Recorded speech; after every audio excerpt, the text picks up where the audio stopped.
Welcome students in deep knowledge classes. बात करते हैं question number first, chapter 8 polynomial, worksheet second. Divide the flowing monomial by the given monomial. यानी आपको ये जो सारी मोनोमियल गिवन है, जैसे कि 6x³ है, इसको डिवाइड करना है 3x² से, यानी मोनोमियल को मोनोमियल से डिवाइड करना है। तो बिल्कुल ईजी है, स्टेप वाइज सोल्व करते हैं। Let's start. तो फर्स्ट पार्ट 1 बाय 1 सोल्व करेंगे। 6x³ को 3x² से डिवाइड करना है, तो बिल्कुल ईजी है। 6x³ मैं ओपन करके दिखा देता हूँ फर्स्ट आपको। x³ मतलब x multiply x multiply x, जिससे डिवाइड करना है 3x² से, मतलब 3x², x मल्टीप्लाई ये 2x कट गए, ये 3 2 जा x, और 2 मल्टीप्लाई x क्या हो गया यहाँ पर 2x। तो मैंने ये ओपन करके दिखा दिया आपको, बट आपको नीड नहीं है, आपको पता होना चाहिए कि x³ है और नीचे x² है, तो एक x बचेगा, 2 कट जाएंगे। क्लियर? तो इस तरह से आपको सॉल्व करना है। अब चलते हैं देखो सेकेंड पार्ट की तरफ। -35x4 divide by -7x³। पहले तो माइनस से माइनस कट गया, फिर 7, ये 5 जा 35 कट गया। x³ है, यहाँ पे 4 है, तो 3 कट जाएंगे, एक x बचेगा, तो यहाँ पर बचा 5 इंटू में x, तो ये क्या हो गया 5x। तो बिल्कुल ईजी है। चलते हैं नेक्स्ट पार्ट पर। तो -5z² बाय √5z, इसको थोड़ा सा ध्यान से समझना है, बिल्कुल ईजी, डोंट टेक टेंशन। यहाँ पर z है, यहाँ z² है, तो एक z तो खत्म हो जाएगा, यहाँ पर बचेगा z। अब बात करते हैं कि -5 को √5 से डिवाइड करें तो क्या आएगा। देखो ये थोड़ा सा समझना आप, कोई भी नंबर है, जैसे कि 5 है, मैं उस नंबर को उसके रूट के मल्टीप्लाई में लिख सकता हूँ। अगर मान लो √7, अगर मान लो मेरे पास 7 होता, तो मैं इसको √7 इंटू √7 लिख सकता हूँ। कोई भी नंबर है, उसको उसके रूट के प्रोडक्ट में लिख सकते हैं। बट आप पूछोगे क्यों लिख सकते हैं, तो वो भी देखते हैं। देखो मैं 5 को क्या लिखा, √5 मल्टीप्लाई √5। अब √5 का मीनिंग क्या होता है, 5 की पावर 1/2। किसी भी नंबर का रूट है, उसका मतलब होता है पावर 1/2। ये हमने एक्सपोनेंट एंड पावर में भी पढ़ा था। फिर इसकी 1/2, तो यहाँ पर देखो 1/2 है, यहाँ भी 1/2 है। तो देखो बेस सेम है तो पावर ऐड हो जाती है। बेस 5 है तो पावर ऐड हो जाएगी, 1/2 प्लस 1/2। तो देखो हाफ प्लस हाफ, टोटल क्या हो गया 1। 5 पावर 1, 5 पावर 1 क्या होता है 5। यानी देखो बात क्या हुआ, वही 5 पे आ गई। तो यानी मैं क्या लिख सकता हूँ, कोई भी नंबर उसके रूट के प्रोडक्ट में लिख सकता हूँ। तो यही मैंने यहाँ पर करना है।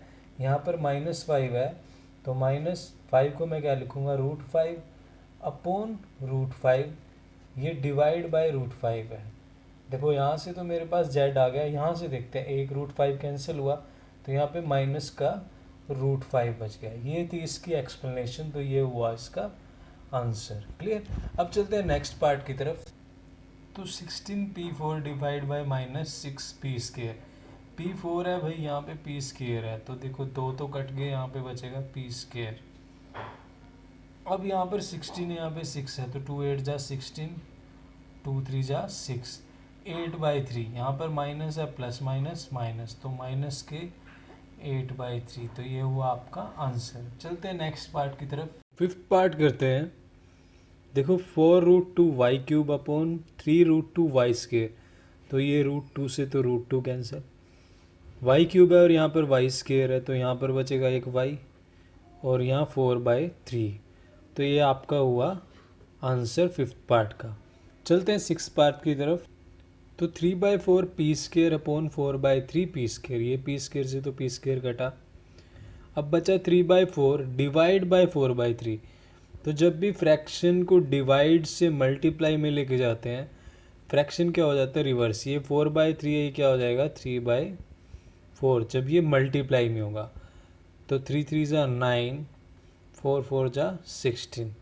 तो ये हुआ आंसर। अब चलते हैं सेकंड क्वेश्चन की तरफ। तो सेकंड क्वेश्चन में क्या है, divide the polynomial bye monomial. देखो मोनोमियल मतलब सिंगल टर्म से, हर जगह सिंगल टर्म से आपको डिवाइड करना है। किसको? पोलिनोमियल में। तो सॉल्व करते हैं, बिल्कुल ईजी है।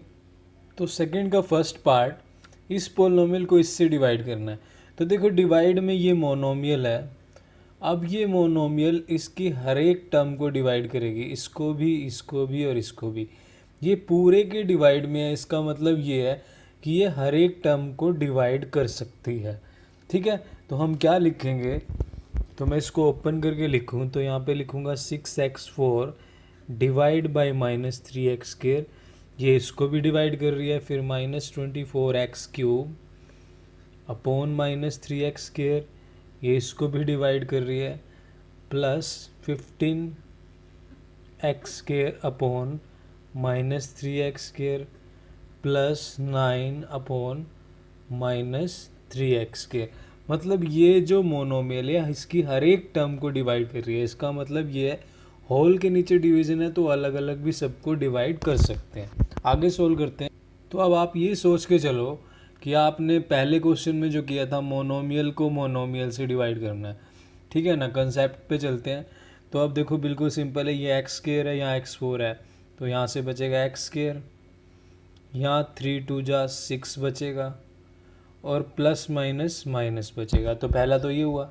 दूसरा देखो यहाँ भी माइनस है, यहाँ भी माइनस है, तो माइनस ये प्लस हो जाएगा, माइनस से माइनस कट हो जाते हैं। ठीक है, डिवीज़न हो या मल्टीप्लिकेशन हो माइनस माइनस प्लस हो जाता है। यहाँ पे x³ है, यहाँ पे x² है, तो मतलब हमारा एक x बचा और यहाँ पर 3 8 जा 24, तो यहाँ पर आएगा 8x। अब देखो यहाँ प्लस है, नीचे माइनस है, तो साइन माइनस आएगा। x² से x² कट गया, 3 5 जा 15, तो माइनस के 5। अब देखो यहाँ प्लस है या माइनस है, तो माइनस आएगा। x² का कुछ नहीं हो सकता, नीचे x² है। यहाँ 3 3 जा 9, तो ये आपका क्या हुआ फाइनल आंसर। बिल्कुल इजी है, आपको फर्स्ट क्वेश्चन की तरह ही करना है, बस इसमें थोड़ा सा पहले ये दे दिया और फिर आपको बाद में तो वही मेथड करना है। चलते हैं सेकंड पार्ट की तरफ।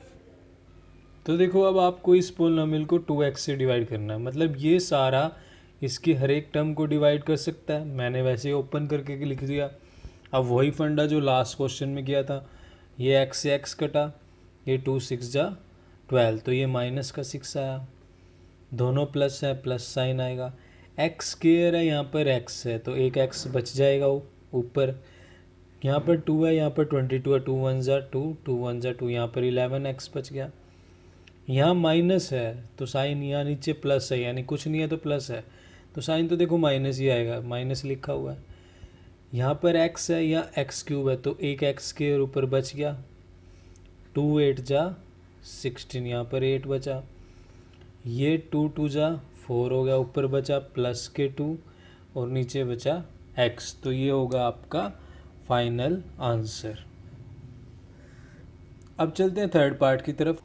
तो अब थर्ड क्वेश्चन करते हैं। देखो अब फ्रैक्शन है तो डोंट टेक टेंशन। क्या करना है, इस सारे को इससे डिवाइड करना है। तो पहले तो वही हर एक टर्म के नीचे जो डिवाइड है उसको लिख दो, लिख सकते हैं। अब बिल्कुल सिंपल वे में करते हैं।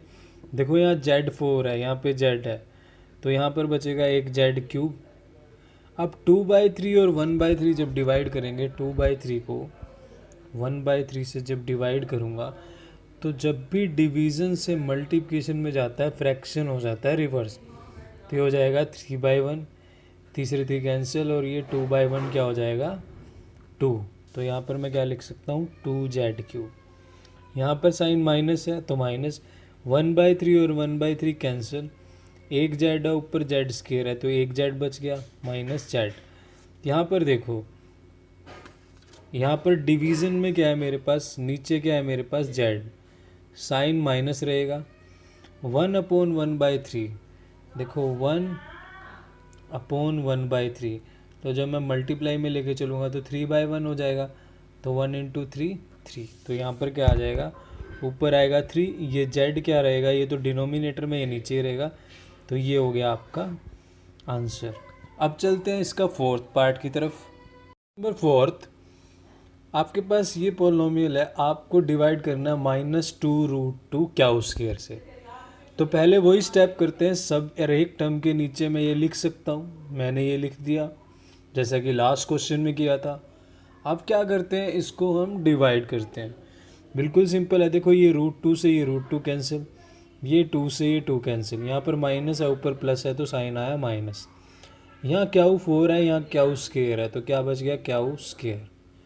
पहली टर्म से तो हमें ये मिला, दूसरी टर्म में प्लस और ये माइनस, साइन रहेगा माइनस, ये √2 से ये √2 कैंसिल, साइन मैंने पहले लिख दिया, इसकी टेंशन अब मत लो, आप सिर्फ डिवाइड करो, ये 2 2 जा 4, यहाँ पर आएगा 2, यहाँ पर क्याऊ क्यूब है और यहाँ पर स्केयर है, तो एक क्याऊ ऊपर बचेगा, ये आ गया 2 क्याऊ। अब ये देखो, ये क्याऊ स्केयर है और ये क्याऊ स्केयर कैंसिल, प्लस और माइनस माइनस, ऊपर क्या बचा 1 और नीचे 2√2, क्योंकि प्लस माइनस मैंने पहले ही यहाँ पे माइनस लिख दिया, तो यहाँ नीचे क्या बच गया 2√2। तो ये था आपका आंसर। क्लियर। अब चलते हैं थर्ड पार्ट की तरफ, थर्ड क्वेश्चन की तरफ। Divide the following polynomial by a monomial using long division method and write the quotient and the remainder. तो आपको ये इस एक्सरसाइज में सिखा रहा है, क्योंकि आगे पोलिनोमियल की पोलिनोमियल से भी डिवाइड होगी, बायनोमियल से भी डिवाइड होगी, तो इस क्वेश्चन में आपको ये ट्रेंड कर रहा है फर्दर एक्सरसाइज के लिए। तो ध्यान से समझना, बिल्कुल इजी है, आपको चांस मिल रहा है 1 मोनोमियल से डिवाइड करने का, फिर आप बायनोमियल से करोगे, तो एक ही बात है, इसको ध्यान से समझोगे तो आगे वाली भी समझ आएगी। तो स्टार्ट करते हैं 1 बाय 1। पहले क्या था, हमने डिवाइड किया सिंपली डिवीज़न, यहाँ है लॉन्ग डिवीज़न मेथड। तो सॉल्व करते हैं थर्ड का first question, long division method. तो देखो, आपके पास ये पोलिनोमियल है, इसको 2x स्क्वायर से करना है बाय लॉन्ग डिवीज़न। तो पहले तो ट्राई करो कि स्टैंडर्ड फॉर्म में लिख लो। एक्सरसाइज के जरिए आपको ट्रेन किया जाता है 1 बाय 1। स्टैंडर्ड फॉर्म में आप सीख चुके हो कि पहले सबसे बड़ी डिग्री, फिर छोटी, फिर उससे छोटी, फिर उससे छोटी। ठीक है, ट्राई करो कि आप इस तरह से राइट कर लो। क्लियर। और वन मोर थिंग, अब देखो यहाँ पर क्या है, 6x4 है, एक्स क्यूब है, फिर x है, एक्स स्क्वायर वाली टर्म नहीं है, तो आप इसको इस तरह से लिख सकते हो 6x4 minus 8x³ plus 0.x²। देखो इसका मतलब तो क्या हुआ, 0.x² का मतलब क्या हुआ, डॉट का मतलब होता है मल्टीप्लाई x², तो 0 को जब x² से मल्टीप्लाई करेंगे तो 0 ही आएगा। लिखी मैंने क्यों है, ताकि अगर कोई x² वाली टर्म आए तो मैं इसके नीचे लिख सकूं, इसलिए इसका कोई भी मीनिंग नहीं है, सिर्फ इसलिए लिखी है ताकि अगर डिवाइड में कोई x² की टर्म आए तो वो इसके नीचे चलती जाए, कंफ्यूज ना हो। फिर 12x और ये -4। अब इसको डिवाइड करते हैं, इसको 2x² से। तो सबसे पहला काम देखो, अगर मेरे पास यहाँ पर 15 होता तो मैं यहाँ पर क्या करता, अगर यहाँ पर मेरे पास 3 होता तो मैं क्या देखता कि 3 को किस से मल्टीप्लाई करूँ कि 15 आ जाए। 3 को मैं 5 से करूँगा तो 15 आ जाएगा। ठीक है, यानी मैं 3 को, ध्यान से समझना ये बात, कि 3 को मैं किस नंबर से मल्टीप्लाई करूँ कि 15 आ जाए। मैं मानता हूँ कि मैं p से करता हूँ, ये तो मुझे पता है कि मैं 5 से मल्टीप्लाई करूँ 15 आ जाएगा। अगर मान लो मुझे नहीं पता है तो मैं मान लेता हूँ p से करता हूँ, तो p की वैल्यू क्या आ जाएगी 15, और ये 3 मल्टीप्लाई में है तो डिवाइड हो जाएगा 5। क्लियर।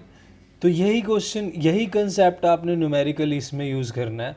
देखो यहाँ पर क्या है मेरे पास 2x²। आपने पहले क्या करना है, ये वाली टर्म देखनी है और ये वाली टर्म देखनी है, दोनों की पहली टर्म देखनी है कि 2x² को मैं किससे मल्टीप्लाई करूं कि 6x4 आ जाए।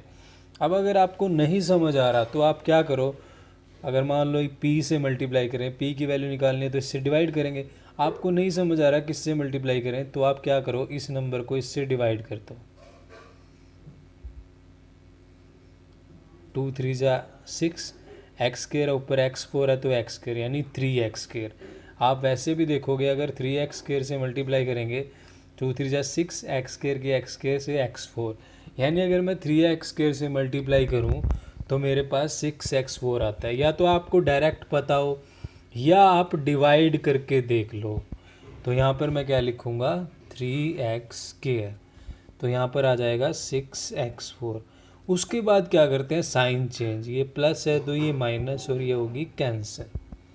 उसके बाद वही जैसे डिवीज़न में करते हैं, नेक्स्ट टर्म उतारते हैं -8x³। अब फिर वही क्वेश्चन बनता है, अब फिर आप इसको देखोगे और आप इसको देखोगे, मतलब 2x² को मैं किस नंबर से मल्टीप्लाई करूं कि -8x³ आ जाए।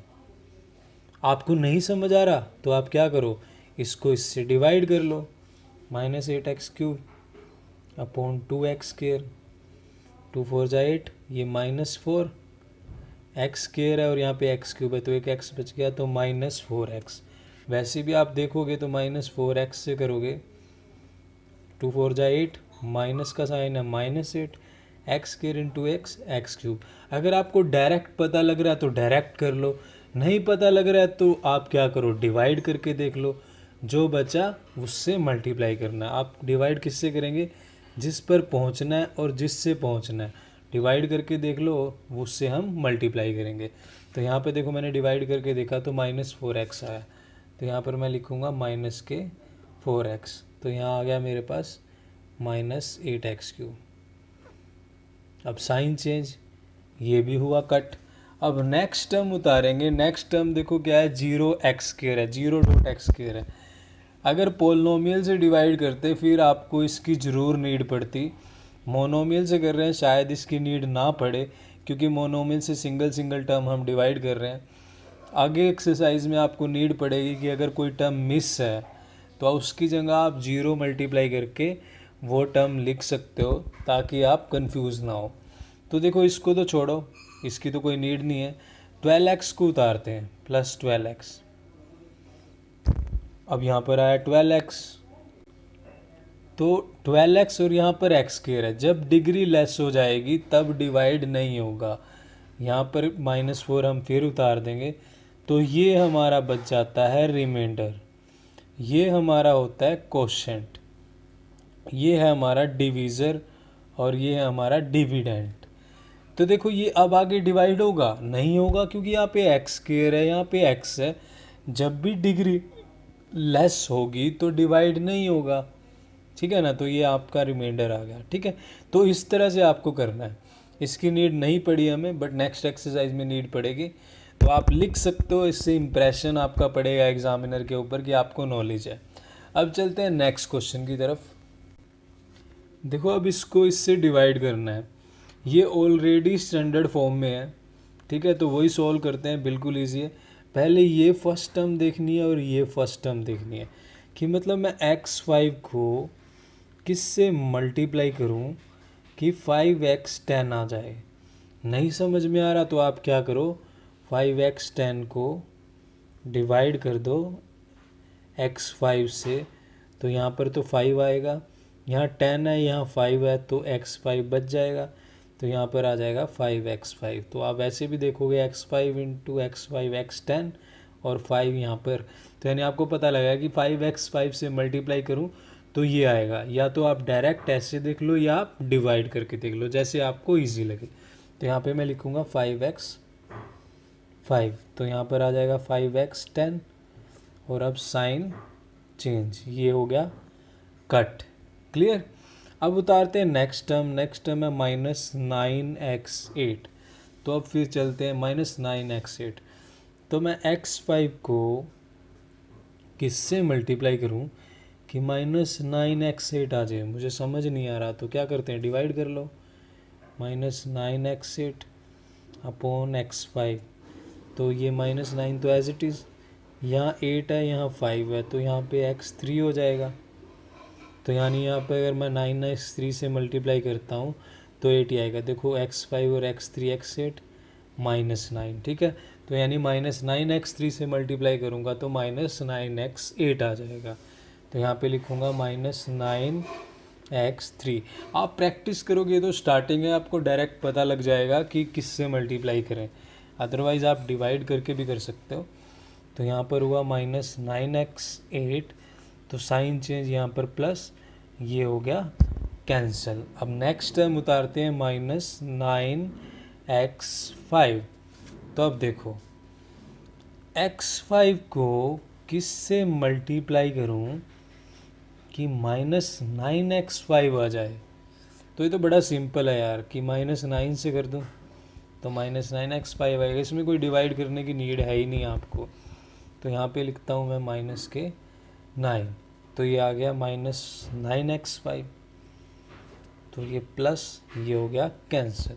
नेक्स्ट टर्म उतारते हैं 7x।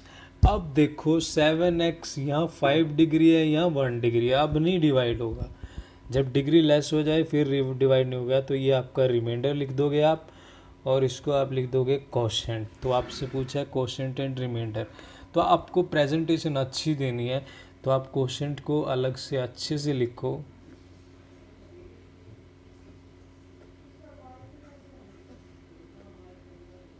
रिमाइंडर को भी आप अच्छे से लिखो, और इन दोनों को रेक्टेंगल में क्लोज कर दो। क्लियर, अगर आपने अच्छे मार्क्स लेने हैं तो। जब चलते हैं नेक्स्ट पार्ट की तरफ। तो अब आपके पास लास्ट क्वेश्चन है, थर्ड का थर्ड पार्ट है। तो देखो पहले फर्स्ट टर्म देखते हैं। इसकी फर्स्ट टर्म ये है, इसकी फर्स्ट टर्म ये है। तो मैं 5z³ है यहाँ पर मेरे पास। तो कहने का मतलब है कि मैं 2z को मैं किससे मल्टीप्लाई करूँ कि 5z³ आ जाए। आपको नहीं समझ आ रहा तो आप क्या करो, डिवाइड करके देख लो। 5z³ को मैं 2z से डिवाइड करता हूँ, तो z³ है, यहाँ z है, तो एक तो z², और यहाँ पर 5/2 है, यानी 5/2 लिखा। ठीक है, आपको मल्टीप्लाई में नहीं समझ आ रहा तो आप डिवाइड करके देख लो। वैसे भी देखो मल्टीप्लाई करोगे जब आप 2z को 5/2z² से, तो देखो 2 से 2 कैंसिल हो जाएगा, z इंटू z² z³ और 5z³। ठीक है, आपको डायरेक्ट पता लग रहा है तो डायरेक्ट कर लो, नहीं तो डिवाइड करके देख लो जैसे आपको ठीक लगे। यानी हमें 5/2z² से मल्टीप्लाई करना पड़ेगा। तो हम यहाँ पर लिखते हैं 5/2z²। तो यहाँ पर आ जाएगा 5z³। किसको इससे करा तभी 5z³ आया, साइन चेंज यहाँ पे माइनस, ये कैंसिल, ऊपर उतारा -6z²। क्लियर। अब देखो 2z है, इसको किससे मल्टीप्लाई करूं कि -6z² आ जाए। तो नहीं समझ आ रहा तो डिवाइड करके देख लो, अपॉन में 2z। ये एक z से कट गया, यहाँ पे z बचा, 2 3 जा 6, तो -3, तो -3z से करना पड़ेगा।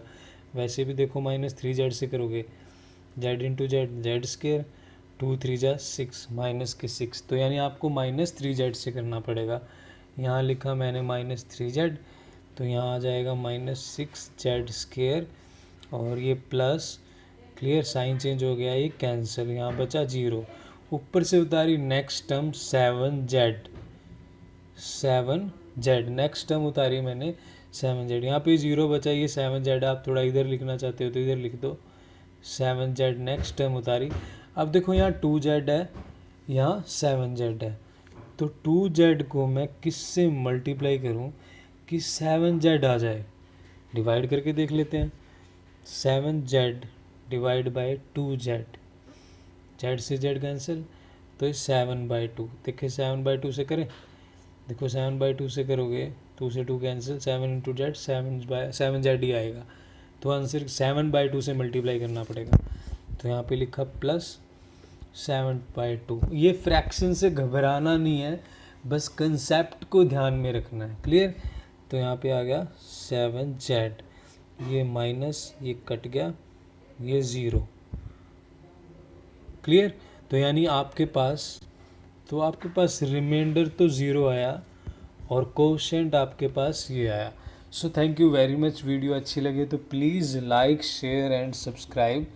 मेरे चैनल की प्लेलिस्ट पर आपको इस चैप्टर की सारी वीडियो मिल जाएगी।